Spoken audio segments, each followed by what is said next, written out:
নমস্কাৰ মৰমৰ ছাত্ৰ ছাত্ৰীসকল, তোমালোকক সকলোকে মোৰ ইউটিউব চেনেলটোলৈ স্বাগতম জনাইছোঁ। আজি মই তোমালোকক পঢ়াব গৈ আছোঁ পাঠ নম্বৰ 5 আৰু এই পাঠটোৰ নাম হৈছে কি সম্পদ। ঠিক আছে, আমাৰ পৰিৱেশত বিভিন্ন ধৰণৰ সম্পদ থাকে নহয় জানো? সেই সম্পদসমূহৰ বিষয়ে মই এই পাঠটোত আলোচনা কৰিম। বুজি পাইছানে ছাত্ৰ ছাত্ৰীসকল? এতিয়া তোমালোকক দিছে যে এই পাঠটোৰ পৰা তোমালোকে কি কি শিকিব পাৰিবা। সম্পদ কি, ইয়াৰ প্ৰয়োজনীয়তা সম্পৰ্কে তোমালোকে ধাৰণা লাভ কৰিব পাৰিবা। বিভিন্ন প্ৰকাৰৰ সম্পদ সম্পৰ্কে বুজিব পাৰিবা। সম্পদসমূহ সংৰক্ষণৰ গুৰুত্ব উপলব্ধি কৰিব পাৰিবা। প্ৰাকৃতিক সম্পদ আৰু মানৱ সম্পদ সম্পৰ্কে বুজিব পাৰিবা। ঠিক আছে, সম্পদ আৰু উন্নয়ন সম্পৰ্কেও জানিব পাৰিবা। এই পাঠটো তোমালোকে এইকেইটা বিষয়ৰ ওপৰত জানিব পাৰিবা। এতিয়া ছাত্ৰ ছাত্ৰীসকল আহাচোন, নেক্সট কি দিছে আমি চাওঁ। ইয়াত কি কৈছে চোৱা। প্ৰথমেতো আমি জানিব লাগিব ন সম্পদ কি, সেইটো আগত আমি জানিব লাগিব। তো ইয়াত দিছে আমাৰ দৈনন্দিন জীৱনৰ প্ৰয়োজন পূৰাবলৈ বিভিন্ন সামগ্ৰী বা দ্ৰব্যৰ প্ৰয়োজন। মানুহৰ এনে প্ৰয়োজন পূৰাবলৈ কোনো উৎসৰ পৰা আহৰণ কৰিব পৰা দ্ৰব্য সামগ্ৰীসমূহে কি সম্পদ। তো সম্পদ মানে আমি কি পালোঁ যে আমাৰ দৈনন্দিন জীৱন মানে আমি যিটো ডেইলি যিটো লাইফষ্টাইলত থাকোঁ, যিটো জীৱন প্ৰতিদিনে আমি বাচোঁ, সেই জীৱনটোত আমাৰ কি হয়, আমাৰ প্ৰতিদিনেই নিজৰ চাহিদাসমূহ পূৰণ কৰিবলৈ বিভিন্ন বস্তুৰ প্ৰয়োজন হয়, হয়নে নাই? বিভিন্ন সামগ্ৰীৰ প্ৰয়োজন হয়। তো মানুহৰ সেই প্ৰয়োজনসমূহ পূৰাবলৈ যিকোনো উৎসৰ পৰা আমি কি কৰিব পাৰোঁ, কোনো উৎসৰ পৰা মানে আমি আহৰণ কৰিব পাৰোঁ দ্ৰব্যসমূহ। যেনেকৈ আমাৰ পেট্ৰল, ডিজেল এইবিলাক লাগেনে নাই? তো এই বস্তুবিলাক আমাৰ যেনেকৈ মানে ফাৰ্নিচাৰ বনাবলৈ কাঠ এইবিলাক লাগেনে নাই? ঘৰ বনাবলৈ বালি চিমেণ্ট এইবিলাক। তো এই বস্তুবিলাক ক'ৰ পৰা আহে? এইবিলাক বিভিন্ন সম্পদৰ পৰাই আহে। সেই সামগ্ৰীসমূহে হৈছে কি সম্পদ, মানে যোন উৎসৰ পৰা আহে সেইসমূহ হৈছে কি সম্পদ। পিছত কি দিছে চোৱা, কৈছে বায়ু, পানী, মাটি, সূৰ্যৰ শক্তি, উদ্ভিদ, কয়লা আদি সকলো একোটা সম্পদ। আমি বাস কৰা পৃথিৱীখন বিভিন্ন প্ৰকাৰৰ সম্পদৰে ভৰপূৰ। আমি বাস কৰা পৃথিৱীখন কি বিভিন্ন প্ৰকাৰৰ সম্পদৰে ভৰপূৰ হৈ আছে। প্ৰকৃতিত পোৱা সম্পদসমূহৰ সৎ ব্যৱহাৰৰ ওপৰতে মানৱ জাতিৰ প্ৰগতি আৰু ভৱিষ্যত নিৰ্ভৰ কৰে। ঠিক আছে, এতিয়া এইখিনিতে প্ৰশ্ন উঠিব পাৰে, আমি দেখা পোৱা সকলোবোৰ দ্ৰব্য বা সামগ্ৰী সম্পদ নে? এতিয়া সকলো দ্ৰব্য সামগ্ৰী কি সম্পদ হয়নে? নহয় ছাত্ৰ ছাত্ৰীসকল, সকলো দ্ৰব্য সামগ্ৰী কিন্তু সম্পদ নহয়। আমি প্ৰকৃতিত পোৱা সকলোবোৰ দ্ৰব্যই সম্পদ নহয়। আমি নজনা বা ব্যৱহাৰ নকৰা বহুতো দ্ৰব্য আছে যিবোৰ আমাৰ প্ৰয়োজন পূৰাবলৈ ব্যৱহাৰ কৰা হোৱা নাই। সেইবাবে এনেবোৰ দ্ৰব্য সম্পদ হিচাপে পৰিগণিত হোৱা নাই। আমাৰ বিভিন্ন প্ৰয়োজন দ্ৰব্য বা সামগ্ৰীয়ে পূৰণ কৰে আৰু ইয়াৰ উপযুক্ত ব্যৱহাৰে সামগ্ৰীসমূহক সম্পদলৈ ৰূপান্তৰিত কৰে। উদাহৰণ হিচাপে অসমৰ চাহ শিল্পৰ কথাকে আমি ক'ব পাৰোঁ। ঠিক আছে, ব্ৰিটিছসকলে অসমলৈ অহাৰ আগতে চাহ গছবোৰক প্ৰতিপালন কৰি চাহপাত উৎপাদন কৰে আৰু ইয়াক এবিধ প্ৰয়োজনীয় সম্পদলৈ কি কৰে, ৰূপান্তৰিত কৰে। আমাৰ কিন্তু চাহৰ কিন্তু বহুত চাহিদা আছে আৰু আমাৰ ভাৰতবৰ্ষৰ ভিতৰত কিন্তু চাহ উৎপাদনত আমাৰ অসমেই হৈছে প্ৰথম স্থান দখল কৰি আছে। তো গতিকে কোনো দ্ৰব্য সম্পদ হ'বলৈ হ'লে ই আমাৰ প্ৰয়োজন পূৰাব লাগিব, ই ব্যৱহাৰৰ উপযোগী হ'ব লাগিব আৰু ভৱিষ্যতৰ বাবে কামত অহা হ'ব লাগিব। বুজি পাইছানে? সম্পদৰ প্ৰকাৰ। আমাৰ চৌপাশে বিস্তাৰিত হৈ থকা দ্ৰব্য বা সামগ্ৰীসমূহেই কেৱল সম্পদ নহয়। মানুহে এক প্ৰকাৰৰ সম্পদ, মানুহে নিজ সম্পদ হোৱাৰ লগতে সম্পদ সৃষ্টি আৰু বৃদ্ধিত অৰিহণা যোগায়। এতিয়া সম্পদৰ ভাগ, এইটো তোমালোকৰ কাৰণে ইম্পৰ্টেণ্ট। সম্পদৰ ভাগ কেইটা আৰু কি কি? সম্পদৰ ভাগ হৈছে তিনিটা। কি কি? প্ৰাকৃতিক সম্পদ, মানৱ সম্পদ আৰু হৈছে কি মানৱসৃষ্ট সম্পদ। ঠিক আছে, সম্পদৰ ভাগ হৈছে কি তিনিটা, প্ৰাকৃতিক সম্পদ, মানৱ সম্পদ আৰু কি মানৱসৃষ্ট সম্পদ। এই তিনি ভাগে ভাগ কৰা হৈছে। তো তোমালোকে এইটো মনত ৰাখিবা যে সম্পদ কেই প্ৰকাৰ আৰু কি কি। সম্পদৰ ভাগ তিনিটা। এটা হৈছে কি, এটা হৈছে প্ৰাকৃতিক যিটো প্ৰকৃতিয়ে দিয়ে, আৰু এটা হৈছে মানৱ সম্পদ, আৰু এটা হৈছে কি মানৱসৃষ্ট সম্পদ, যি সম্পদসমূহ মানুহে সৃষ্টি কৰে। এতিয়া চোৱা, প্ৰাকৃতিক সম্পদটো কি? প্ৰাকৃতিক সম্পদটো আমি পঢ়িম যিবোৰ সামগ্ৰী প্ৰকৃতিৰ পৰা আহৰণ কৰা হয় সেইবোৰে হৈছে কি প্ৰাকৃতিক সম্পদ। মানুহৰ খাদ্য, বস্ত্ৰ আৰু বাসস্থান এই মৌলিক প্ৰয়োজনসমূহৰ সকলোখিনি সম্পদ আমি প্ৰকৃতিৰ পৰাই আহৰণ কৰি লওঁ। প্ৰাকৃতিক সম্পদসমূহক প্ৰধানকৈ দুই ভাগত ভাগ কৰা হৈছে। ইয়াৰ পৰা কিন্তু প্ৰশ্ন হ'ব যে প্ৰাকৃতিক সম্পদসমূহক কেইভাগত ভাগ কৰিছে। তেতিয়া তোমালোকে ক'বা যে প্ৰাকৃতিক সম্পদসমূহক দুটা ভাগত ভাগ কৰিছে। এটা হৈছে অক্ষয় সম্পদ আৰু এটা হৈছে ক্ষয়িষ্ণু সম্পদ। এতিয়া অক্ষয় সম্পদসমূহনো কি? অক্ষয় সম্পদসমূহ হৈছে অফুৰন্ত, মানে যিবিলাক আমি ব্যৱহাৰ কৰি থাকিম কিন্তু কি হ'ব, শেষ নহ'ব। অক্ষয় সম্পদ হৈছে কি? অক্ষয় সম্পদ।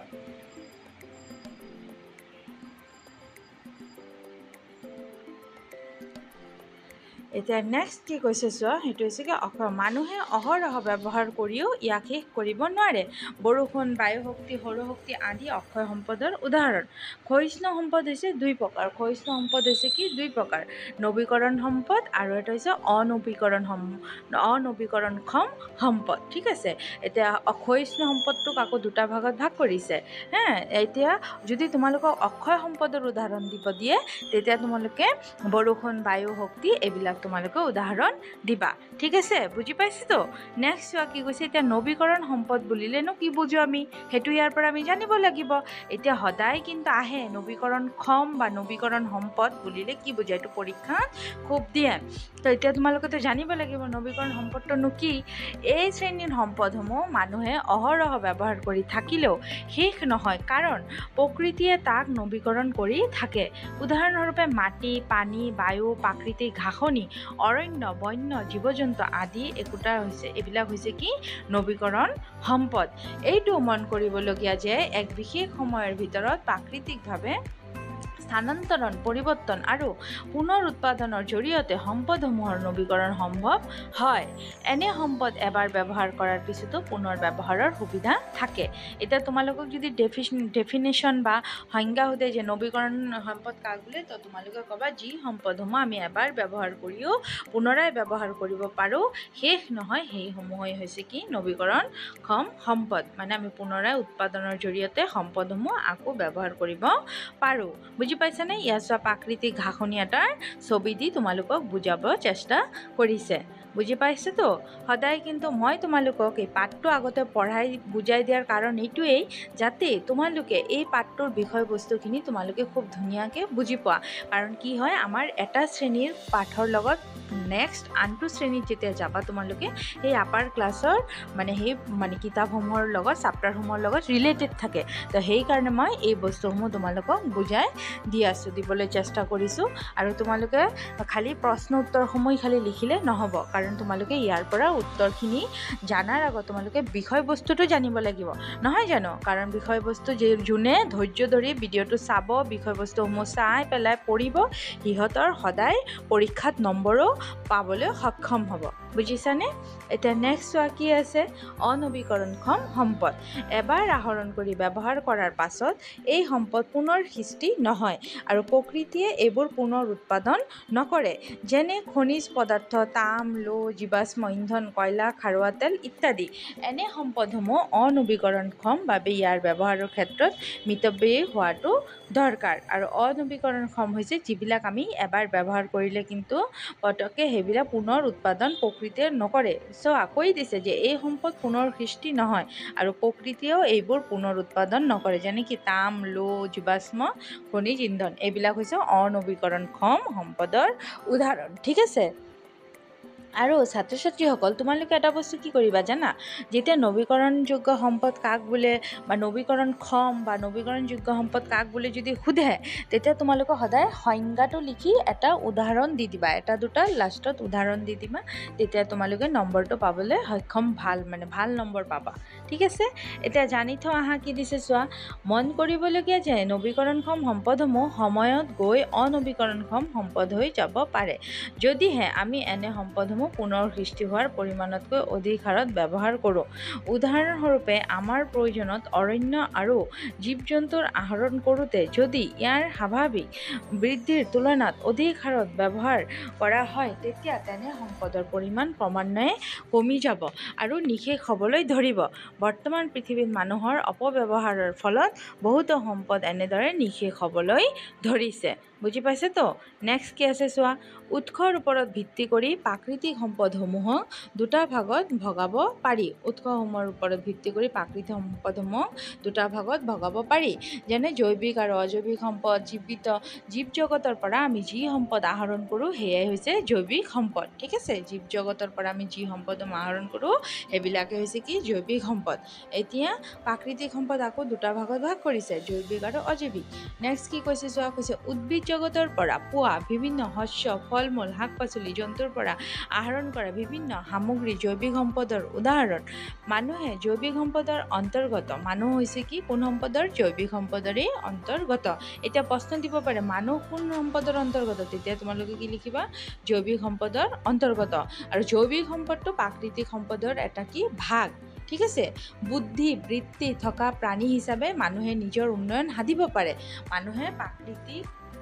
সম্পদসমূহৰ উপযুক্ত ব্যৱহাৰ সংৰক্ষণ আদিৰ ক্ষেত্ৰত বুদ্ধি বৃত্তি খটুৱাই উৎকৰ্ষ সাধন কৰিব পাৰে জীৱহীন সম্পদসমূহক অজৈৱিক সম্পদ বুলি জনা যায় শিল মাটি পানী খনিজ পদাৰ্থ আদি এই শ্ৰেণীৰ সম্পদৰ ভিতৰত পৰে বিতৰণৰ ভিত্তিত প্ৰাকৃতিক সম্পদক দুটা ভাগত ভগাব পাৰি বিতৰণৰ ভিত্তিত প্ৰাকৃতিক সম্পদত কি কৰিব পাৰি বিতৰণৰ ভিত্তিত প্ৰাকৃতিক সম্পদক দুটা ভাগত ভগাব পাৰি এটা হৈছে সৰ্বব্যাপী সম্পদ আৰু এটা হৈছে কি স্থান ভিত্তিক সম্পদ এটা হৈছে কি সৰ্বব্যাপী সম্পদ আনটো হৈছে কি স্থান ভিত্তিক সম্পদ এইটো হৈছে বিতৰণৰ ভিত্তিত ঠিক আছে প্ৰত্যেকটো কিন্তু ভাগ কৰি দিছে তো এতিয়া সৰ্বব্যাপী সম্পদ কথাটো সৰ্বব্যাপী কথা হৈছে মানে কি যে সকলোতে বিয়পি থাকে মানে আমি সকলোতে পাওঁ তো এয়া লিখি দিছে চোৱা সাধাৰণতে সকলোতে পোৱা সম্পদসমূহ হৈছে কি সৰ্বব্যাপী সম্পদ উদাহৰণস্বৰূপে আমি শ্বাস প্ৰশ্বাসত ব্যৱহাৰ কৰা বায়ু এবিধ সৰ্বব্যাপী সম্পদ বায়ুটো সকলো পিনে থাকে আনহাতে স্থানভিত্তিক সম্পদসমূহ সকলো ঠাইতে পোৱা নাযায় স্থানভিত্তিক সম্পদসমূহ কি সকলো ঠাইতে পোৱা নাযায় এক নিৰ্দিষ্ট পৰিৱেশ আৰু অৱস্থাত স্থানভিত্তিক সম্পদসমূহ পোৱা যায় লোৰ আকৰ তাম কয়লা আদি হৈছে কি স্থানভিত্তিক সম্পদ লোৰ আকৰ তাম কয়লা আদি হৈছে কি স্থানভিত্তিক সম্পদ বুজি পাইছে তো এতিয়া কি দিছে যে জৈৱিক সম্পদৰ ভিতৰত মানুহক শ্ৰেষ্ঠ সম্পদ বুলি কোৱা হয় কিয় এইটো তোমালোকে সেই আগত যে আলোচনা কৰি দিলোঁ তাৰ পৰা তোমালোকে লিখি ল'বা নেক্সট কি কৈছে চোৱা উন্নয়ন আৰু ব্যৱহাৰৰ ওপৰত ভিত্তি কৰি প্ৰাকৃতিক সম্পদত প্ৰকৃত সম্পদ আৰু সম্ভাৱ্য সম্পদ হিচাপে ভাগ কৰিছে ঠিক আছে ইয়াত চোৱা দিছে এটা কয়লা খনিৰ দৃশ্য দিছে কয়লা খনন অঞ্চল কয়লা প্ৰাকৃতিক সম্পদ প্ৰকৃতিত এবিধ সম্পদ নিৰ্দিষ্ট পৰিমাণেহে আছে মানুহে সদ্য ব্যৱহাৰ কৰি আৰু কামত লগাই প্ৰকৃতিৰ পৰা ইতিমধ্যে যিবোৰ সম্পদ আহৰণ কৰিছে সেয়ে হৈছে কি প্ৰকৃতি সম্পদ ঠিক আছে মানুহে সদ্য ব্যৱহাৰ কৰি আৰু কামত লগাই প্ৰকৃতিৰ পৰা ইতিমধ্যে যিবোৰ সম্পদ আহৰণ কৰিছে সেয়ে হৈছে কি প্ৰকৃত সম্পদ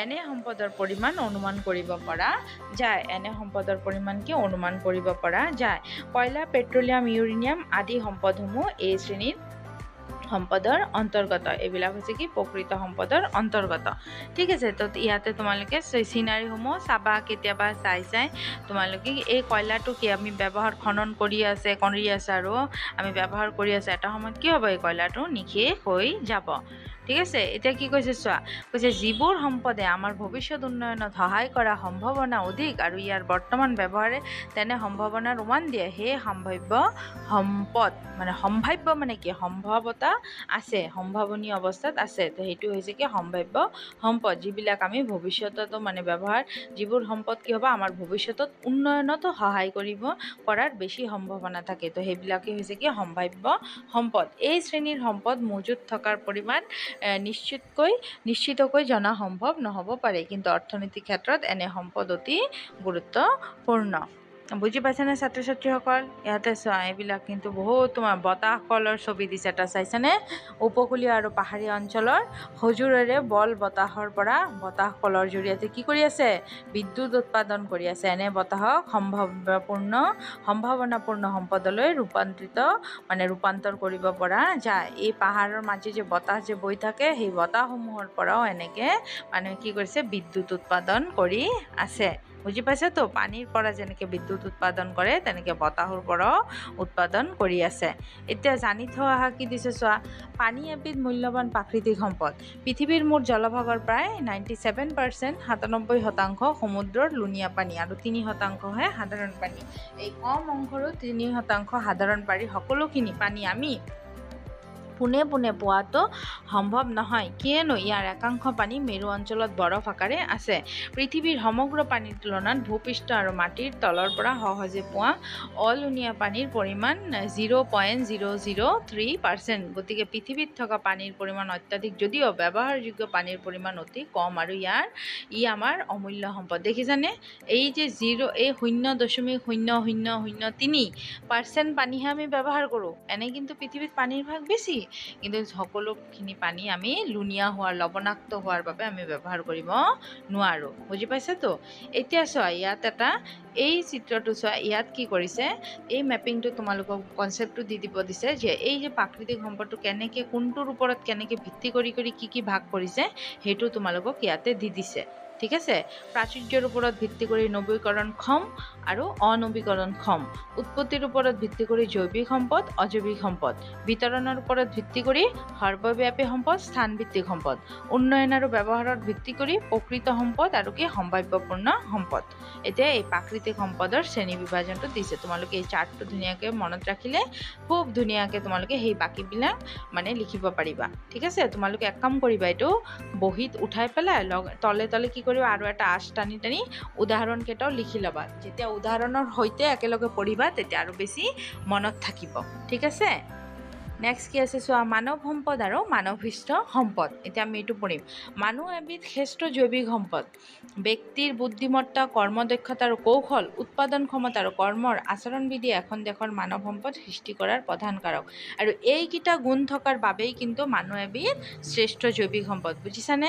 আগত যে এটা প্ৰশ্ন পাইছিলা যে মানুহ এবিধ কিয় শ্ৰেষ্ঠ জৈৱিক সম্পদ, তেতিয়া ক'বা কাৰণ মানুহৰ যিটো ব্যক্তিৰ বুদ্ধিমত্তা, কৰ্মদক্ষতা, কৌশল, উৎপাদন ক্ষমতা আছে, সেইটো বেলেগ ধৰণৰ পানীৰ মাজত নাই। সেইকাৰণে সকলোতকৈ মানুহ হৈছে কি শ্ৰেষ্ঠ সম্পদ। এখন ৰাষ্ট্ৰৰ বাসিন্দাসকলৰ দক্ষতাৰ ওপৰত ৰাষ্ট্ৰৰ উন্নতি বহুখিনি নিৰ্ভৰ কৰে। সেয়েহে মানুহে নিজে সম্পদ হোৱাৰ লগতে বিভিন্ন ক্ষেত্ৰত সম্পদৰ সৃষ্টি আৰু ৰূপান্তৰৰ জৰিয়তে ৰাষ্ট্ৰৰ উন্নয়নত অৰিহণা যোগাব পাৰে। এই ক্ষেত্ৰত দেখা দিয়া মেধাৰ বহিৰ্গমন সমস্যাটো আমাৰ ৰাষ্ট্ৰৰ সম্পদৰ এক ক্ষতিকাৰক দিশ। বৰ্তমান ভাৰত চৰকাৰে মানৱ সম্পদ উন্নয়নৰ বাবে বহুতো কাৰ্য ব্যৱস্থা হাতত লৈছে। বুজিছানে? আৰু আমাৰ যিসকল মেধা আছে, এই মেধা মানুহবিলাক কি কৰিছে, বেছি চেলাৰীৰ বাবে কি কৰে, বাহিৰত যায়গৈ, বেছি সুবিধাৰ কাৰণে বাহিৰত যায়গৈ। কিন্তু এইটো কিন্তু আমাৰ দেশৰ বাবে এইটো ক্ষতি হৈ আছে। কাৰণ আমাৰ মানৱ সম্পদ যদি আমাৰ দেশতেই থাকে, তেতিয়াহে আমাৰ দেশখন বেছি উন্নতি হ'ব, নহয় জানো? তো সেইটোৱে কৈছে যে মেধাৰ বহিৰ্গমন, ঠিক আছে, ব্ৰেইন ড্ৰেইন, এইটো কিন্তু আমাৰ ৰাষ্ট্ৰৰ বাবে খুব ক্ষতিকাৰক দিশ। নেক্সট কি কৈছে, সম্পদৰ সংৰক্ষণ। প্ৰাকৃতিক সম্পদসমূহ ৰক্ষণাবেক্ষণ দিয়াটোৱে সম্পদৰ সংৰক্ষণ। এতিয়া পৃথিৱীত গছ-গছনি, বন্যপ্ৰাণী আৰু অৰণ্যৰ পৰিমাণ ব্যাপক হাৰত কমি গৈছে। বতৰত অস্বাভাৱিক পৰিৱৰ্তন, কৃষি উদ্যোগ, শিল্প, ব্যৱসায় আদিত বহুতো সমস্যাৰ সৃষ্টি হৈছে। বৰ্ধিত জনসংখ্যাৰ বাবে সীমিত প্ৰাকৃতিক সম্পদৰ নাটনি সমস্যা দেখা দিছে। বৰ্তমান আমি সন্মুখীন এনে এক অৱস্থা বা পৰিৱেশৰ বাবে সম্পদ সংৰক্ষণ অতি প্ৰয়োজন। এতিয়া আমাক যদি দিয়ে সম্পদ সংৰক্ষণ কিয় প্ৰয়োজন, তোমালোকে এই ব্ৰেকআপটো লিখি দিবা। ঠিক আছে, এতিয়া সম্পদ সংৰক্ষণৰ কাৰণে আমি কি ব্যৱস্থা ল'ব পাৰোঁ সেইটো ইয়াতে দি দিছে। এইটো সম্পদৰ সদব্যৱহাৰৰ বাবে পৰিকল্পনা কৰা, সম্পদৰ ভাণ্ডাৰ আৰু মানুহৰ প্ৰয়োজনৰ মাজত সমতা ৰক্ষা কৰি চলা, তাৰপিছত সম্পদ আৰু পৰিৱেশৰ ৰক্ষাৰ হকে সচেতনতা সৃষ্টি কৰা আৰু তেনে কাৰ্যক উৎসাহিত কৰা। তেতিয়া আমি সম্পদসমূহ সংৰক্ষণ কৰি ৰাখিব পাৰিম। এতিয়া চোৱা, প্ৰাকৃতিক সম্পদ সংৰক্ষণৰ ব্যৱস্থা। পানী কেনেকৈ সংৰক্ষণ কৰিবা, এই ব্যৱস্থাসমূহ চাবা। শক্তি কেনেকৈ সংৰক্ষণ কৰিবা, এই ব্যৱস্থাসমূহ চাব পাৰা। ভূমি কেনে সংৰক্ষণ কৰিবা, এই ব্যৱস্থাসমূহ চাব পাৰিবা। এইবিলাক ধুনীয়াকৈ তোমালোকক দি দিছে। বুজি পাইছানে? নেক্সট আছে কি চোৱা, সম্পদ আৰু উন্নয়ন। এতিয়া সম্পদৰ উন্নয়নটো কি দিছে অলপ মই কৈ দিছোঁ যে বৰ্তমানে প্ৰযুক্তিবিদ্যাৰ প্ৰয়োগেৰে প্ৰাকৃতিক সম্পদ ব্যৱহাৰ কৰি অধিক উৎপাদন লাভ কৰিব পৰা হৈছে। যান্ত্ৰিক শক্তিৰে বৃহৎ পৰিমাণত অধিক উৎপাদন কৰিবলৈ লোৱাৰ ফলত প্ৰাকৃতিক সম্পদৰ অত্যাধিক ব্যৱহাৰ হোৱা আমি দেখিবলৈ পাইছোঁ। ভৱিষ্যতে প্ৰযুক্তিগত দিশৰ উন্নয়নৰ ক্ষেত্ৰত অধিক সম্পদৰ উদ্ঘাটন আৰু ব্যৱহাৰ কৰিলে সমস্যাৰ সৃষ্টি হ'ব। ঠিক আছে মানুহৰ প্ৰগতিৰ আৰু অৰ্থনৈতিক বিকাশৰ বাবে প্ৰকৃতিত থকা সম্পদৰাজিৰ সৎ ব্যৱহাৰ কৰাটো এক গুৰুত্বপূৰ্ণ কথা ভৱিষ্যতেও যাতে এনে সম্পদৰাজিৰ ব্যৱহাৰ সম্ভৱ হৈ থাকে সেই ক্ষেত্ৰত সচেতনতা গঢ়ি উঠা প্ৰয়োজন বাঁহ কাঠ আদিকে ধৰি বহু কেইবিধ সম্পদ মানুহৰ অত্যাধিক ব্যৱহাৰৰ ফলত কমি যোৱাৰ বাবে বহুতো সমস্যাৰ সৃষ্টি হৈছে হয়তো এনেবোৰ সম্পদ কমি গৈ গৈ এদিন নিঃশেষ হ'ব সেয়েহে এনে সম্পদৰাজিৰ ভৱিষ্যত ব্যৱহাৰ আৰু দীৰ্ঘম্যাদী উন্নয়নৰ হকে যথাযথ এতিয়া শুনা বাঁহ বেত আমাৰ দৰকাৰ আছে নে নাই কিন্তু মানুহ ব্যৱহাৰ কৰি আছে এটা সময়ত কি হ'ব এই বস্তুকিটা নাইকিয়া হৈ যাব হা তেতিয়া কিন্তু আমাৰ দেশৰ বাবে বহুত বেয়া হ'ব কাৰণ সেইটো এটা সময়ত কি হ'ব এই বস্তুসমূহ নোহোৱা হৈ গ'লে তেতিয়া আমি বহুত সমস্যাৰ সন্মুখীন হ'ব লগা হ'ব ঠিক আছে ইয়াত দিছে ছবিটো চোৱা এটা পথাৰৰ ছবি দিছে আৰু লিখি দিছে মাটি সম্ভাৱ্যপূৰ্ণ প্ৰাকৃতিক সম্পদ সাৰুৱা মাটি পৰিকল্পিতভাৱে ব্যৱহাৰ কৰিলে বৰ্তমানত অধিক উৎপাদন কৰাৰ লগতে ভৱিষ্যতলৈ এনে সম্পদ উন্নতি সাধনত সহায় কৰে নেক্সট কি দিছে চোৱা মনত ৰাখিবলগীয়া কথা কিছুমান মনত ৰাখিবলগীয়া কথাসমূহৰ পৰা কিন্তু বহুত গুৰুত্বপূৰ্ণ প্ৰশ্ন আহে কিন্তু দেই এইবিলাকৰ পৰা সৰু সুৰা প্ৰশ্ন কাটি দিয়ে তো সেইকাৰণে তোমালোকে এইবিলাকো চাবা কৈছে মানুহৰ প্ৰয়োজন পূৰাবলৈ কোনো উৎসৰ পৰা যোগান ধৰিব পৰা দ্ৰব্য বা সামগ্ৰীসমূহেই সম্পদ এতিয়া এক মাৰ্কৰ প্ৰশ্ন আহিব পাৰে সম্পদ কি বা সম্পদ বুলিলে কি বুজা তেতিয়া তোমালোকে এইটো লিখি দিবা নেক্সট কি কৈছে চোৱা সকলো দ্ৰব্য বা সামগ্ৰীয়ে সম্পদ নহয় এতিয়া সঁচা মিছাত দিব পাৰে যে সকলো দ্ৰব্য বা সামগ্ৰী সম্পদ হয় তেতিয়া তোমালোকে কি ক'বা এইটো মিছা নহয় জানো কাৰণ সম্পদ নহয় মানুহৰ প্ৰয়োজন পূৰাব পৰা আৰু উপযুক্তভাৱে ব্যৱহাৰ কৰিব পৰা দ্ৰব্য সামগ্ৰীয়ে সম্পদৰ প্ৰধান ভাগ তিনিটা এটা হৈছে প্ৰাকৃতিক মানৱ সম্পদ আৰু কি মানৱসৃষ্ট সম্পদ প্ৰাকৃতিক উৎপত্তি বিতৰণ আৰু উন্নয়নৰ ওপৰত ভিত্তি কৰি সম্পদসমূহ শ্ৰেণী বিভাজন কৰা হৈছে ঠিক আছে প্ৰাকৃতিক সম্পদসমূহ ৰক্ষণাবেক্ষণ দিয়াটো সম্পদ সংৰক্ষণ এইবিলাক ধুনীয়াকৈ চাবা আৰু মই অনুশীলনীৰ প্ৰশ্নোত্তৰসমূহ লিখা দিছোঁ তোমালোকে অনুশীলনীৰ প্ৰশ্নোত্তৰসমূহ খুব ধুনীয়াকৈ নিজৰ বহীত লিখি ল'বা ঠিক আছে বুজি পাইছাতো এই উত্তৰসমূহ খুব ধুনীয়াকৈ নিজৰ বহীত লিখি ল'বা আৰু লিখি পেলাই তোমালোকে খুব মন দি শিকিবা শিকাৰ পিছত তোমালোকে এবাৰ নিজে নোচোৱাকৈ এক্সট্ৰা বহীত লিখি চাবা তেতিয়া কি হ'ব জানা বানানসমূহ ধৰিব পাৰিবা কিমান ভুল হৈছে আৰু লগতে তোমালোকে কিমানখিনি শিকিব পাৰিছা সেইটো নিজকে নিজে পৰীক্ষা কৰিব পাৰিবা তেতিয়া নিজৰ এক্সাম সময়ত খুব ভালকৈ লিখিব পাৰিবা ঠিক আছে সেইকাৰণে সদায় বস্তুসমূহ লিখি শিকাৰ চেষ্টা কৰিবা ঠিক আছে ছাত্ৰ ছাত্ৰীসকল তোমালোকে সকলোৱে মোৰ ভিডিঅ'টো চোৱাৰ বাবে তোমালোকক মই ধন্যবাদ জনাইছোঁ আকৌ অহা এটা নতুন ভিডিঅ'লৈ তোমালোকক লগ পাম সকলোকে ধন্যবাদ থেংক ইউ